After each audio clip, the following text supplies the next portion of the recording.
کیا آپ جانتے ہیں کہ حضرت اسرائیل علیہ السلام موت کا فرشتہ کیسے بنے؟ تو چلیے بتاتے ہیں دوستو۔ جب اللہ تعالیٰ نے حضرت آدم علیہ السلام کو پیدا کرنا چاہا تو حضرت جبرائیل کو زمین کی مٹی لانے بھیجا۔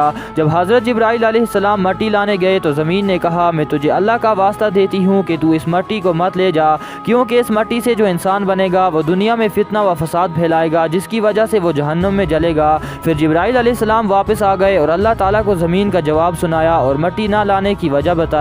اس کے بعد اللہ تعالیٰ نے حضرت میکائیل اور حضرت اسرافیل علیہ السلام کو بھیجا، لیکن ان کے ساتھ بھی یہی ہوا۔ اس کے بعد اللہ تعالیٰ نے حضرت اسرائیل علیہ السلام کو بھیجا تو اسرائیل علیہ السلام نے مٹی سے کہا، میں اللہ کے حکم کے سامنے تیری نہیں سن سکتا۔ پھر آپ مٹی لے کر اللہ کے سامنے حاضر ہو گئے تو اللہ تعالیٰ نے فرمایا، مٹی تو لے کر آیا ہے، اس لیے ان کی روح بھی تو قبض کرے گا، اور اس طرح حضرت اسرائیل علیہ السلام موت کا فرشتہ بنے۔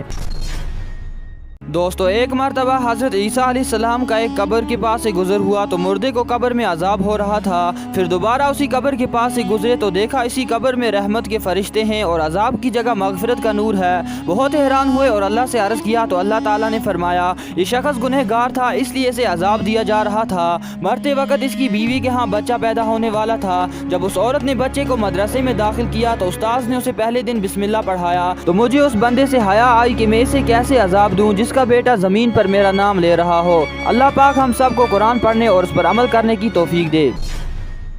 قرآن کی سورہ بقرہ سورہ نمبر 2 کی آیت نمبر 29 میں اللہ تعالیٰ فرماتا ہے کہ اسی اللہ نے تمہارے لیے جو چیزیں زمین میں ہیں پیدا فرمائیں، پھر آسمان کی طرف متوجہ ہوا تو ٹھیک 7 آسمان بنا دیے۔ دوستو، اللہ تعالیٰ نے انسان کو اتنی سمجھ عطا فرمائی کہ اس نے اس زمین سے باہر نکل کر دیکھا تو پایا کہ جو کچھ ہم اپنی آنکھوں سے دیکھتے ہیں یہ تو اللہ کی قدرت کا 0% بھی نہیں ہے۔ حدیث میں ذکر ملتا ہے کہ دوسرا آسمان پہلے آسمان سے اتنا بڑا ہے کہ ایک ریگستان میں ریت کا کنکر پہلا آسمان ہے اور پورا ریگستان دوسرا آسمان ہے۔ دوستو، انسان اگر اپنی پوری طاقت بھی لگا دے تو بھی وہ اللہ کی قدرت کے سامنے کچھ بھی نہیں۔